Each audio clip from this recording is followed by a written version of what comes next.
तो दोस्तों आज तारीख हो गई है 23 मार्च 2023 की, साथ ही में दिन है गुरुवार का, वही हिंदी तारीख है शुक्ल द्वितीय और महीना चल रहा है चैत्र का।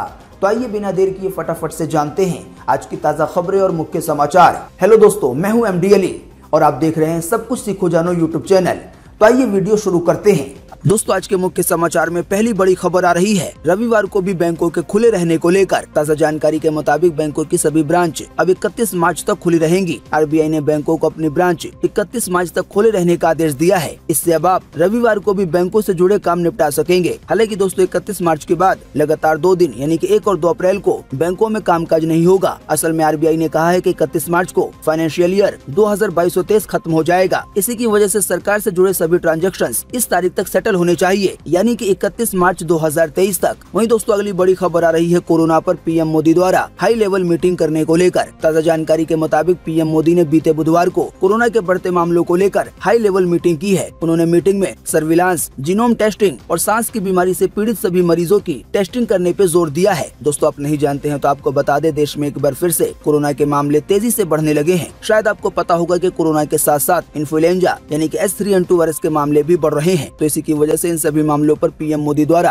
अभी हाल ही में बीते रोज ये हाई लेवल मीटिंग की गई है। जाहिर बात है ये हाई लेवल मीटिंग करने का मेन मकसद यही था कि लोगों को कोरोना वायरस से आखिर कैसे बचाया जाए और जो मामले बढ़ रहे हैं उस पर दोबारा कैसे लगाम लगाई जाए। आइए दोस्तों आपको अगली खबर में लगे हाथों बताते हैं कोरोना वायरस का ताजा अपडेट सीधे भारत सरकार की वेबसाइट से। तो भारत सरकार की अपनी वेबसाइट mygov.in के मुताबिक बीते रोज लगभग 24 घंटे में 1133 नए मरीज मिले हैं कोरोना वायरस के। वहीं अच्छी बात ये रही कि इसी दौरान कोरोना वायरस से 662 लोग ठीक भी हुए हैं। हालांकि इसी बीच देश भर में कोरोना के कारण अगर बात की जाए एक्टिव केसेस की तो अभी अपने देश में एक्टिव केसों की संख्या 7026 है। कुल मिलाकर आसान शब्दों में कहें तो अब अपने देश में इतने कोरोना के मरीज हो गए हैं जिनका अभी इलाज चल रहा है। परेशानी वाली बात यह है कि जो एक्टिव केसों की संख्या है वो दिन पर दिन बढ़ती जा रही है। तो दोस्तों ऐसे में एक बार फिर से आप सभी को कोरोना से सावधान रहने की जरूरत है। वहीं दोस्तों अगली बड़ी खबर आ रही है ट्रेन का टिकट सस्ता होने को लेकर। जानकारी के मुताबिक रेलवे ने बीते रोज से पुराने सिस्टम को लागू करते हुए AC 3 टियर इकोनॉमी क्लास का किराया कम कर दिया है। अब AC 3 टियर की तुलना में इकोनॉमी क्लास में यात्री को 60 से 70 रुपए कम देने होंगे।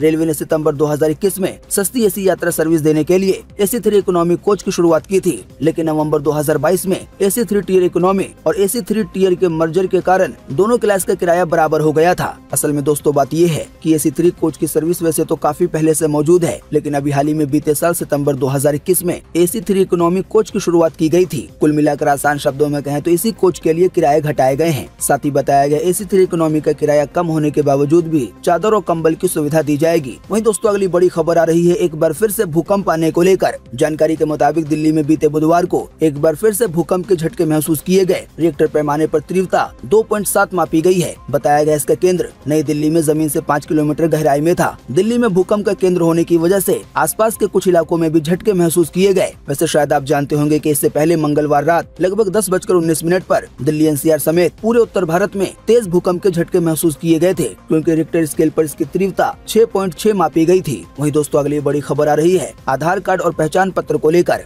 जानकारी के मुताबिक केंद्र सरकार ने वोटर ID और आधार कार्ड को लिंक करने की आखिरी तारीख अब 1 अप्रैल 2023 से बढ़ाकर 31 मार्च 2024 कर दी है। यानी कि वोटर ID को आधार कार्ड से लिंक करने का समय लगभग 1 साल बढ़ा दिया गया है। हालांकि दोस्तों आप नहीं जानते हैं तो आपको बता दें, अभी फिलहाल इन दोनों का लिंक करना अनिवार्य नहीं है। यानी कि जिन यूजर की मर्जी है वो इन्हें लिंक करवाएं और जिनकी मर्जी नहीं है वो ना लिंक करवाएं। पर दोस्तों आने वाले दिनों में ऐसा हो सकता है कि इसको अनिवार्य कर दिया जाए, यानी कि वोटर ID कार्ड को आधार कार्ड से लिंक करना ही पड़े। हालांकि ये फिलहाल तो अनिवार्य नहीं है। बताया गया है पहचान पत्र को आधार कार्ड से लिंक कराने की वजह से जो फर्जी वोटिंग होती है उस पर रोक लग सकेगी। दोस्तों पहचान पत्र को आधार कार्ड से लिंक करने के लिए आपको पहचान पत्र की ऑफिशियल वेबसाइट nvsp.in पर जाना होगा। वहीं दोस्तों अगली बड़ी खबर आ रही है 5G के बाद अपने देश में 6G की टेस्टिंग शुरू होने को लेकर। दोस्तों अपना भारत दुनिया में टेलीकॉम टेक्नोलॉजी का बड़ा एक्सपोर्टर होने की दिशा में आगे बढ़ रहा है। 5G की शक्ति की मदद से पूरी दुनिया का वर्क कल्चर बदलने के लिए भारत कई देशों के साथ मिलकर काम कर रहा है। दोस्तों आपको बता दें 5G के शुरू होने के 6 महीने में ही अब हम 6G टेक्नोलॉजी के बारे में बात कर रहे हैं। आपको बता दें प्रधानमंत्री मोदी ने बीते बुधवार को नई दिल्ली विज्ञान भवन में आयोजित भारत इंटरनेशनल टेलीकम्युनिकेशन यूनियन के लिए क्षेत्रीय कार्यालय और इनोवेशन सेंटर का उद्घाटन करने के दौरान ही ये बात कही है, यानी कि इसी इवेंट के दौरान 6G की टेस्टिंग को लॉन्च किया गया है पीएम मोदी द्वारा। बताया गया ऐसा होने की वजह से अब देश में जल्दी 6G की सर्विस भी शुरू हो जाएगी। वहीं दोस्तों अगली बड़ी खबर आ रही है ChatGPT के कॉम्पिटिटर बार्ड के लॉन्च होने को लेकर। ताज़ा जानकारी के मुताबिक गूगल ने OpenAI के इंटरेक्टिव चैटबॉट ChatGPT के कॉम्पिटिटर बार्ड को अब पब्लिक कर दिया है। हालांकि अभी इसे केवल US और UK में चुनिंदा यूजर ही एक्सेस कर सकेंगे, पर बताया गया है कि टेस्टिंग के बाद इसे धीरे धीरे सभी यूजर्स के लिए रोल आउट कर दिया जाएगा। साथ ही में इसी दौरान गूगल ने कहा कि भारत और दुनिया के दूसरे देशों में पहुंचने में अभी इसे समय लग सकता है। तो इसी के कंपटीशन में गूगल का भी चैटबॉट आया है, जो अभी हाल ही में कुछ दिनों पहले लॉन्च किया गया था। हालांकि ये उस समय पब्लिक नहीं किया गया था, यानी कि इसे आम जनता इस्तेमाल नहीं कर सकती थी। पर अब ताज़ा जानकारी के मुताबिक बार्ड नाम का जो गूगल का चैटबॉट है उसे पब्लिक कर दिया गया है। हालांकि अभी भी ये केवल कुछ चुनिंदा यूजर के लिए ही पब्लिक किया गया है, पर आने वाले दिनों में टेस्टिंग के बाद इसे सभी यूजर्स के लिए जारी किया जाएगा।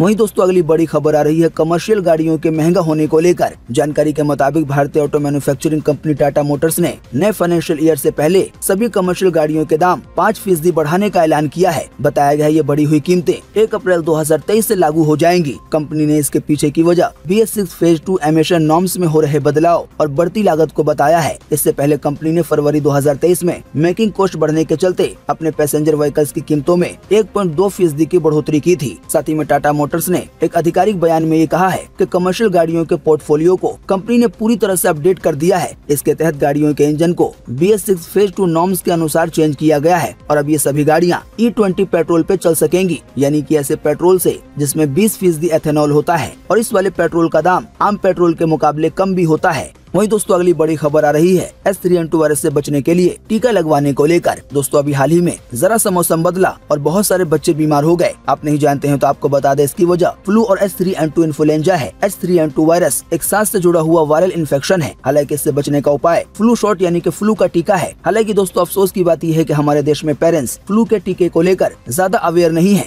यानी कि इस टीके के बारे में ज्यादा नहीं जानते हैं। दोस्तों अगर आप भी नहीं जानते हैं कि फ्लू शॉट या इससे जुड़ा टीका क्या होता है तो आपको बता दें, फ्लू शॉट या फ्लू जैब एक वैक्सीन है जो हमारे शरीर को इन्फ्लुएंजा वायरस से बचाती है। इस वैक्सीन को लगवाने के बाद शरीर में इन्फ्लुएंजा वायरस के खिलाफ एंटीबॉडीज बन जाती है। इससे वायरस के शरीर पर अटैक करने से पहले ही शरीर का इम्यून सिस्टम डेवलप हो जाता है और हम इस तरह की बीमारी से यानी कि मौसम वाले फ्लू से या H3N2 वायरस से 60 से 70% तक बच जाते हैं। बताया गया है इस फ्लू के टीके को छोटे बच्चे, बुजुर्ग, कमजोर इम्यूनिटी वाले लोग या किसी गंभीर बीमारी से पीड़ित लोगों को ये फ्लू का टीका लेना चाहिए। बताया गया हर साल सितंबर, अक्टूबर और मार्च, अप्रैल के समय फ्लू शॉट का नया वर्जन आता है। इसके बाद इसे लेने से आप पर बदलते मौसम और इन्फ्लुएंजा का असर कम होगा। बाकी दोस्तों आप फ्लू शॉट यानी कि इस टीके की ज्यादा जानकारी अपने नजदीकी डॉक्टर से ले सकते हैं और इसे लगवा भी सकते हैं। वहीं दोस्तों अगली बड़ी खबर आ रही है सरकारी कंपनी हाल में 3.5% की हिस्सेदारी बिकने को लेकर। जानकारी के मुताबिक भारत सरकार एरोस्पेस और डिफेंस कंपनी यानी कि हिंदुस्तान एरोनॉटिक्स लिमिटेड में ऑफर फॉर सेल यानी कि OFS के जरिए 3.5% की हिस्सेदारी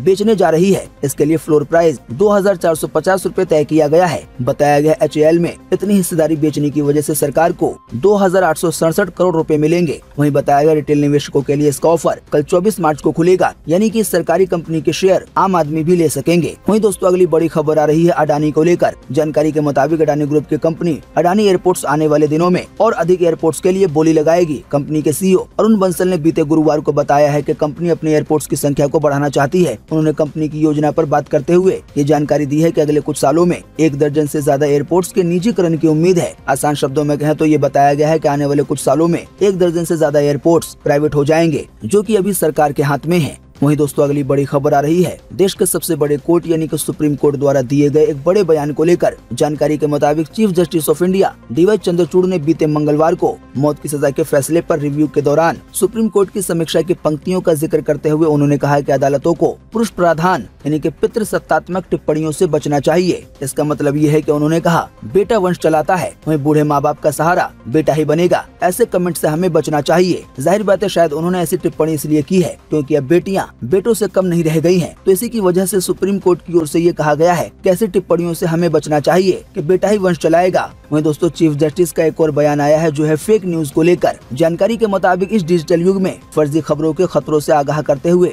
भारत के प्रधान न्यायाधीश DY चंद्रचूड़ ने बीते बुधवार को कहा कि ऐसी खबरें विभिन्न समुदायों के बीच तनाव पैदा कर सकती हैं। इसके साथ उन्होंने कहा कि फर्जी खबरों से लोकतांत्रिक मूल्यों के लिए भी खतरा पैदा हो सकता है। कुल मिलाकर आसान शब्दों में कहें तो सुप्रीम कोर्ट के अहम जज ने देश के सभी लोगों लोगों को फेक न्यूज से बचने की सलाह दी है। यानी कि अगर आपके पास व्हाट्सएप पे या फेसबुक पर कोई ऐसी खबर आती है जिसको देखकर आपको गुस्सा आता है, तो ऐसा हो सकता है कि वो खबर झूठी हो। जो वीडियो आपको दिखाया जा रहा है वो किसी और मामले का हो। तो इसी की वजह से ऐसी चीजों पे रिएक्ट करने से पहले आपको उसके बारे में जान लेना चाहिए। दोस्तों, ऐसी खबरों को जानने का तरीका बिल्कुल ही आसान है। यानी कि ऐसी कोई खबर आपको व्हाट्सएप पर या फेसबुक पे दिखाई देती है जिसको देखकर आपको गुस्सा आता है या दूसरे लोग गुस्सा हो सकते हैं, तो आप उस खबर के बारे में जो भी फेमस टीवी न्यूज चैनल है या जो फेमस न्यूज साइट है, आप उसको विजिट कर सकते हैं, जैसे कि भास्कर.com, अमरउजाला.com। वहीं दोस्तों, अगली बड़ी खबर आ रही है ठग सुकेश चंद्रशेखर को लेकर। जानकारी के मुताबिक 200 करोड़ रुपए की ठगी केस में दिल्ली के मंडोली जेल में बंद सुकेश चंद्रशेखर ने बीते बुधवार को जेल के डायरेक्टर जनरल को एक चिट्ठी लिखी है, जिसमें उसने कैदियों को और उनके परिवार के कल्याण के लिए 5 करोड़ 11 लाख रुपए का डिमांड ड्राफ्ट देने की परमिशन मांगी है। यानी कि सुकेश चंद्रशेखर जेल के कैदियों और उनके परिवारों के कल्याण के लिए 5 करोड़ रुपए दान करना चाहता है। बताया गया सुकेश चंद्रशेखर जिन कैदियों की भलाई के लिए पैसे देना चाहता है, उनमें वो कैदी भी शामिल है जो अपनी जमानत बॉन्ड का भुगतान नहीं कर पाने के कारण कई सालों से जेल में बंद हैं। वहीं दोस्तों, अगली बड़ी खबर आ रही है अभी हाल ही में जिसने नीतीश कुमार को मारने की धमकी दी थी, उसे गिरफ्तार करने को लेकर। जानकारी के मुताबिक मुख्यमंत्री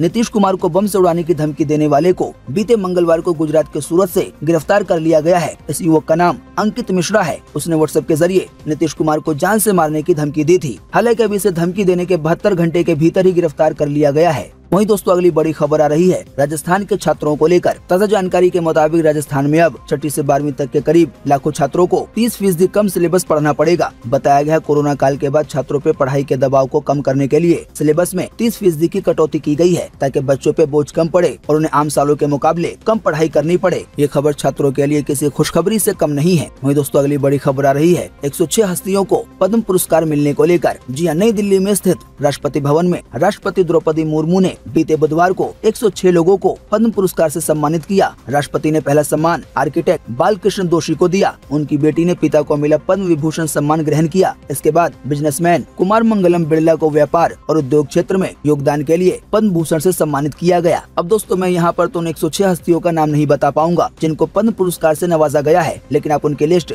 अपनी स्क्रीन पर देख सकते हैं। वहीं दोस्तों, अगली बड़ी खबर आ रही है टीम इंडिया को लेकर। दोस्तों, भारत ऑस्ट्रेलिया के खिलाफ घर में वनडे सीरीज 1-2 से हार गया है। रोहित शर्मा की कप्तानी वाली टीम इंडिया को तीसरे वनडे में कंगारुओं ने 21 रन से हराया। वैसे आपको बता दें, टीम इंडिया घरेलू मैदान पर 26 सीरीज के बाद किसी फॉर्मेट में इस तरह से हारी है। वहीं दोस्तों, अगली बड़ी खबर आ रही है रमजान के महीने को लेकर। दोस्तों, रमजान का चांद बीते बुधवार को दिखाई नहीं दिया। इसी की वजह से अब हिंदुस्तान में पहला रोजा शुक्रवार को रखा जाएगा। आपको बता दें, रमजान का चांद दिखने के बाद शुरू होने वाली खास नमाज तरावी से इबादतगाहें आज गुरुवार को रोशन होंगी। वहीं दोस्तों, अगली बड़ी खबर आ रही है दिल्ली के बजट को लेकर। दोस्तों, दिल्ली सरकार ने बीते बुधवार को दिल्ली विधानसभा में राज्य का 9वां बजट पेश किया। अभी के वित्त मंत्री कैलाश गहलोत ने स्पीच की शुरुआत में दिल्ली के डिप्टी सीएम रह चुके मनीष सिसोदिया को भगवान राम बताया। उन्होंने कहा, जब भगवान श्री राम वनवास गए थे तब भरत ने सिंहासन पर उनकी खड़ाऊ यानी कि चप्पल रखकर राज किया था, वैसे ही मैं करूंगा। साथ ही में वित्त मंत्री ने आगे कहा कि अगला बजट मनीष सिसोदिया ही पेश करेंगे। दोस्तों, अगर बजट के कुछ खास ऐलानों पर नजर डाली जाए तो बताया गया एजुकेशन यानी कि पढ़ाई के सेक्टर के लिए 16,575 करोड़ रुपए का बजट तय किया गया है। 16,575 करोड़ रुपए का बजट तय किया गया है। सरकारी स्कूलों और टीचर्स को नए टैबलेट दिए जाएंगे, ये भी ऐलान किया गया है। वहीं हर सरकारी स्कूल को 20 नए कंप्यूटर दिए जाएंगे। वहीं दिल्ली के स्कूलों में अब फ्रेंच, जर्मन, जापानी